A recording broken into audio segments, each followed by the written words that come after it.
Hello! Welcome back sa aking YouTube channel. This is Tator Vlog. Ayan, at kung bago ka pa lang sa aking YouTube channel, please don't forget to like, subscribe, click the bell button para maging updated kayo sa aking mga bagong uploads. Ayan, for this video ay gagawa naman ako ng aking lunch. As usual, pang lunch natin today is ginataang mulukiya ng manok. Oh, ginataang manok na may mulukiya.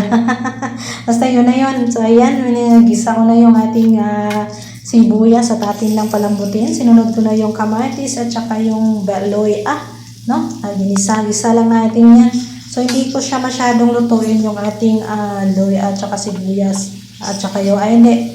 Yung loy at saka kamatis, tama lang yung hindi ko siya masyadong pinagpitpit, no? Or niluto masyado.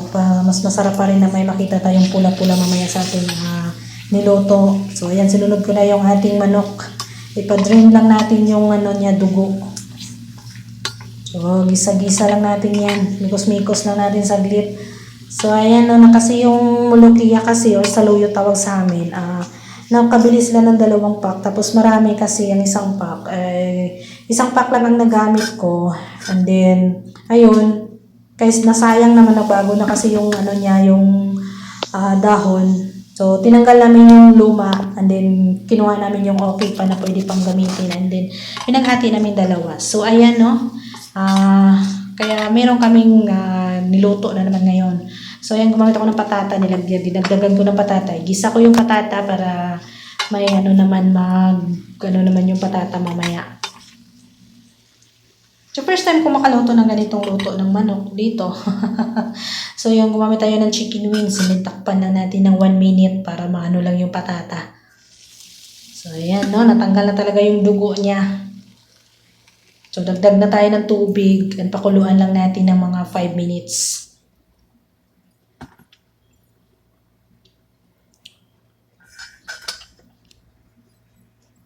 So, after 5 minutes, ayan, kumulo na siya. So, dito naman tayo sa ating mikos-mikos na naman tayo ng ating panimpla. O, diba? So, ang hirap pagkalawiti. Right-handed pala. So, hindi pala, hindi sanay mag-mix ng So, ayan, nilagay na natin yung ating saluyot or molokiya. So, pag silang magluto nito, kailangan i-slice ng maliliit tayo. Pag kami sa amin naman, pag nagluto, ganyan lang, pahagpat lang ba? Tapos, ayan, takpan lang natin kasi hindi siya hindi mahalo. Dahil maliit yung ating lutuan, kailangan talaga yung madrop siya, yung yung dahon para mahalo. O, ayan, umapaw na yung sabaw. So, ayan, hindi kaya nung sugkay natin, kaya itong ginamit ko kutsara. Hindi din marunong sa left-handed, kaya dito tayo sa right talaga. So, pag right talaga, so wala talagang hindi talaga magbabago yung pag natin galaw pag right-handed talaga tayo. So, ayan, tulak-tulak na lang. Kasi pag haluin na masyadong mabilis siya, malakas yung paghalo, lalabas naman yung iba nating sahog. So, ayan, tulak-tulak lang natin. Niluto ko lang yan siya ng mga 2 minutes. Tapos, dinagdag ko na yung ating gata. Ayun. So, gumamit ako ng coconut powder. Then, 2 kutsara. Tsaka nilagdag ng tubig. O, diba? So, maligam-gam. Tubig, warm water.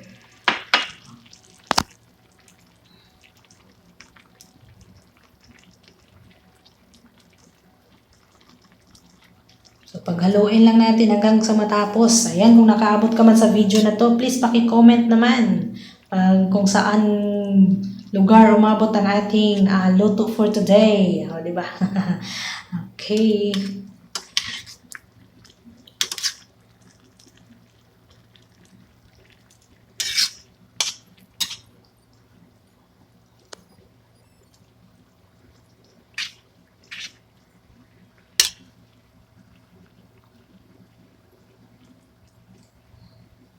So, hirap talaga pag maliit yung ating lutuan kasi pag marami tayong pansahog, hirap ihalo.